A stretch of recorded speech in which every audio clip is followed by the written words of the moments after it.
Hi, I'm Megan Diamond. I'm a solicitor and notary public at Forbes Solicitors, and I work in the private client department, and I specialise in wills, probate, tax, trust, and also notarial work. What is a notary public?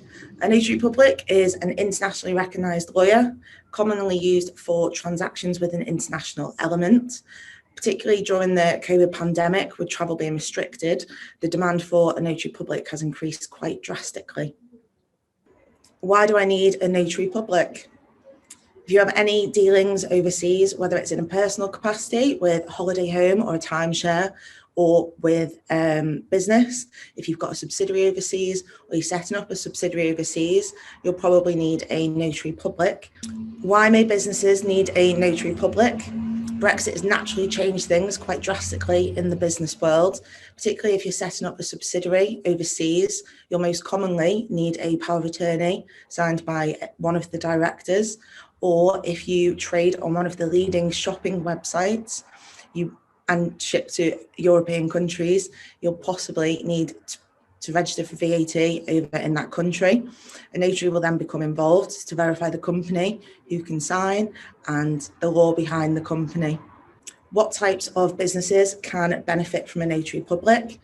Any business which either has an international element or is looking for an international presence and set up overseas. What other things might we need to think about when setting up overseas? It's come to light that some companies who are setting up overseas, that they have to have directors who are residents in that country, which obviously since leaving the EU, we no longer have freedom of movement.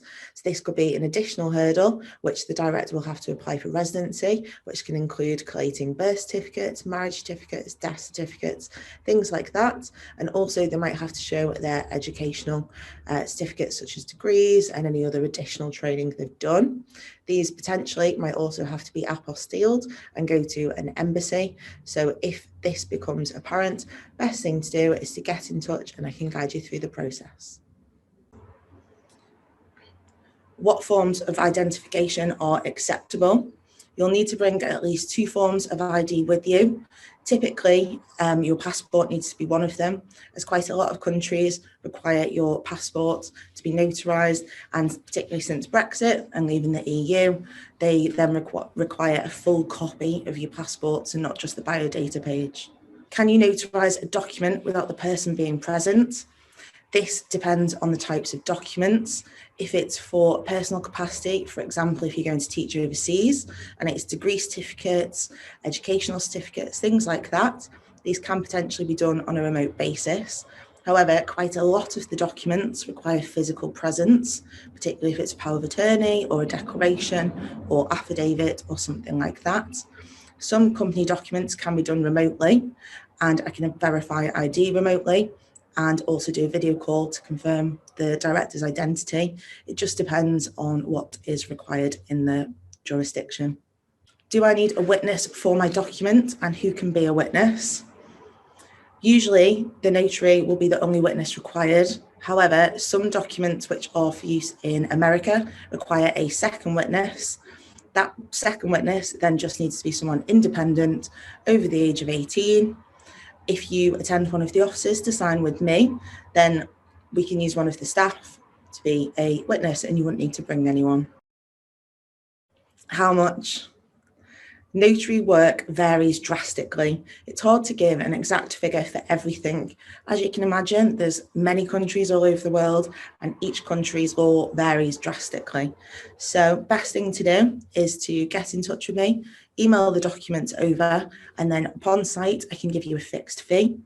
There is a minimum fee, which is £80, and I work on an hourly rate of £200. How quick?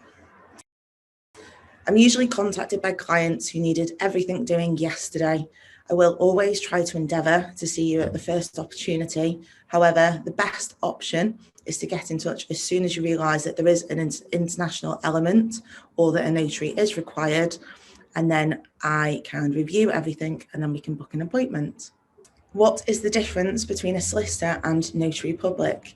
A A solicitor is authorised and licensed to practice throughout England and Wales, whereas a notary public undertakes additional qualifications and training, which then allows them to practice as a notary public as an internationally recognised lawyer. The signature and seal will be registered at the Foreign Commissioner's Office and also each country's embassy. What is an apostille and do I need one? Most countries will require at least an apostille to be attached. In a nutshell, the notary public meets you, verifies you and the documents. They are then sent off to the Foreign Commissioner's Office where an apostille is attached. The apostille verifies the notary, and then some additional countries might also require the document to be legalised, which means that it goes to the embassy, where the embassy then confirms the apostille is that of the British government. If anyone has any queries or wants to discuss in any more detail, please feel free to get in touch and my details will be on screen. Thanks.